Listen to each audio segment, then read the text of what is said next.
There's a moment, isn't there? A quiet, unsettling shift that happens when you finally get the acceptance you thought you wanted. The promotion, the new group of friends, the relationship where you feel seen. You watch yourself laugh at the right time, say the agreed-upon thing, and a part of you pulls back. It watches from a distance and whispers one simple, damning question. Who, exactly, is doing all this? The praise feels warm, but it lands on a surface that feels cool to the touch, like glass. The inside you, the one that remembers every awkward silence and every misstep, doesn't quite believe it belongs here. It waits for the other shoe to drop, for the mask to slip, for the version of you they seem to like to simply dissolve. And in its place, the old familiar feeling returns. The sense of being a careful curator of a museum where all the artifacts are on loan. Nothing here is truly yours. You feel like a forgery hanging in a well-lit gallery, just waiting for the expert to arrive and point out the flaws in the brushstrokes. This isn't about imposter syndrome, not in the usual sense. That's about feeling you're not competent enough. This is deeper, more intimate. It's the feeling that you are not real enough. That the you being accepted is a psychological construct, a careful assembly of parts that scan as likable, agreeable, worthy. You might notice your language changing slightly, your opinions softening at the edges to avoid a ripple. You hear yourself tell a story and you think, that's not quite how it happened, but this version gets a better reaction. And with each tiny, almost invisible adjustment, the distance grows. The connection you craved now feels like it's happening to someone else, a charming representative you've sent in your stead. The cruelest part is that this often happens when you're at your most socially successful, when people finally seem to get you, and all you can think is, if only they knew. If only they knew the less polished, less perpetual, more complicated draft of you that exists in the shadows. The you that doesn't always have the right answer, that needs to be alone, that is sometimes petty or afraid or fiercely odd.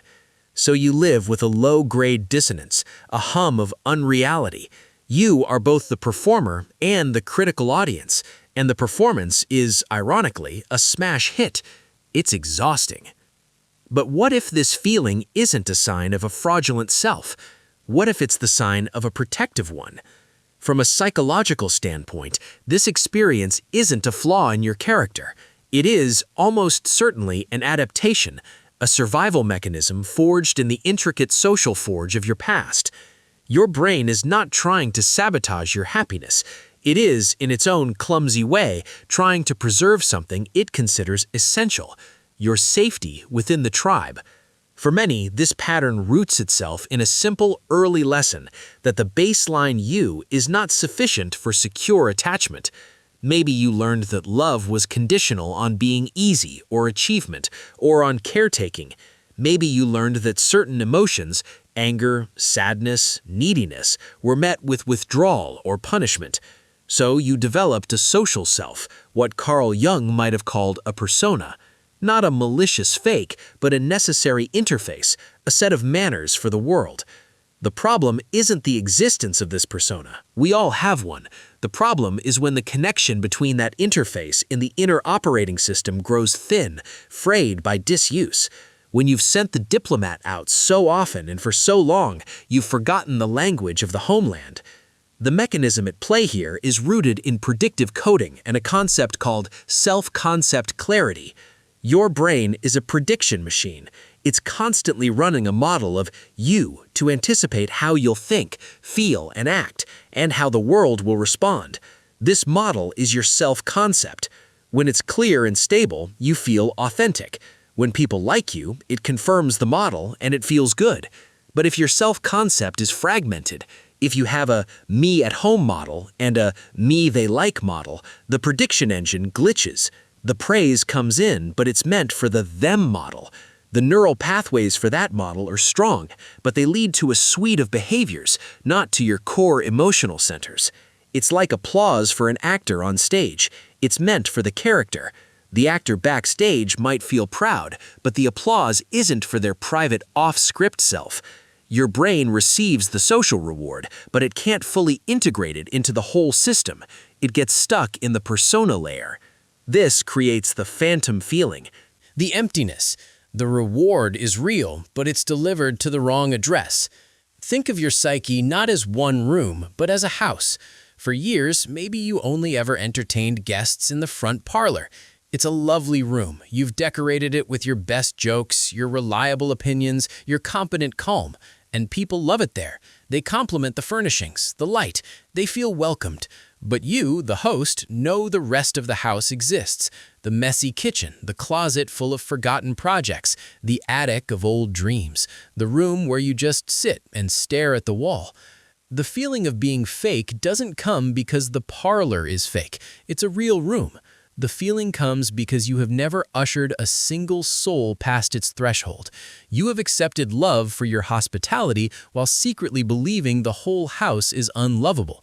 The disconnect isn't between a real you and a fake you, it's between the curated you and the unfamiliar you, the parts that haven't been introduced to the light of acceptance. They remain in shadow, and they grow strange, even to you. So how do you start to bring the house together?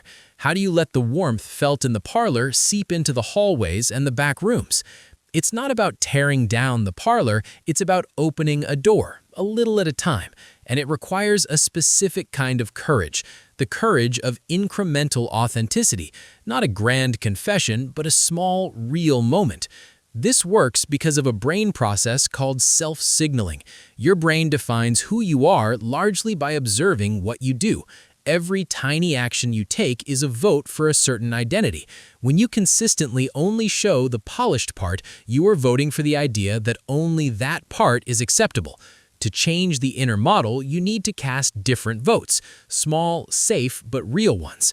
The first step is to identify a single safe brick. Don't start by knocking down a wall. Find one small piece of the curated self you can gently set aside. This isn't about sharing your deepest secret. It's about a minor preference, a small no, a quiet yes. For example, if your persona is always easygoing, maybe you let one tiny opinion stand. Someone asks, "Where should we eat?" And you usually say, "Oh, anywhere is fine." This time, you pause. You notice the Thai place you actually want, and you say, "I'd really like Thai if that works." It seems trivial, but neurologically, it's profound. You have just interrupted a well-worn predictive pathway. Your brain predicted you would defer. You didn't. You expressed a quiet want. The sky did not fall. The social reward, finding a place to eat, now becomes associated with that action, with that small expression of preference. You have begun to reroute the reward to a part of you that is slightly more specific, slightly more real. You are teaching your brain through micro-experiments that the world doesn't end when the parlor door cracks open. The second step is to practice receiving praise for a specific action, not a general aura. When someone says, "You're so smart," it's hard to absorb. It's too broad, too vague. It floats in the air and dissipates. But when someone says, "The way you explained that concept was so clear," you have a hook, a specific, grounded hook in something you actually did. Your task is to mentally catch that praise and pin it to the action. Silently, in your mind, complete the loop. "Thank you. They liked the clarity of my explanation." This is called cognitive concretization. You are taking an abstract social reward and tethering it to a concrete behavior. This gives your brain a specific neural pathway to reinforce. It moves the reward from the vague character to the specific actor performing a skill. It moves the compliment from the parlor to the specific craftsmanship of a single piece of furniture you actually built. Over time, this builds a portfolio of authentic, praised actions rather than a hollow statue of a perfect person. The third step is the most internal and perhaps the most important. You must become a compassionate anthropologist of your own shadow rooms. Spend time alone, not curating, but exploring, without judgment. When a thought arises that doesn't fit the persona, a resentment, a fear, a silly desire, don't immediately shush it. Observe it with curiosity. That's a part of me that feels that way. This is based on the therapeutic practice of parts work. You are acknowledging that your psyche is plural, that you are not a single monolithic entity that must be consistent at all times. You are a constellation of needs, histories, and potentials. The feeling of being fake often comes from trying to force that constellation into one single bright star. By quietly observing these other parts, you are not letting them run the show, you are simply introducing yourself to your own tenants. You are walking through your own house, turning on lights, and saying, "Ah, yes, this room exists too." This reduces the fear of these parts. When you are less afraid of them, you are less terrified that they will suddenly burst out and ruin everything. They become familiar, managed, integrated into the whole. The final step is to understand that belonging and approval are different nervous system states. Approval is a top-down transaction. You perform, they evaluate. Belonging is a side-by-side state. You exist, they exist, and there is a shared space. Your brain is wired for belonging, but it often settles for the cheaper, more readily available currency of approval. To shift this, you need to look for moments of shared reality, not just successful performance. This could be as simple as admitting a small confusion. "Wait, I'm not sure I understand that part." Or sharing a minor disappointment. "I was really hoping it would be sunny today."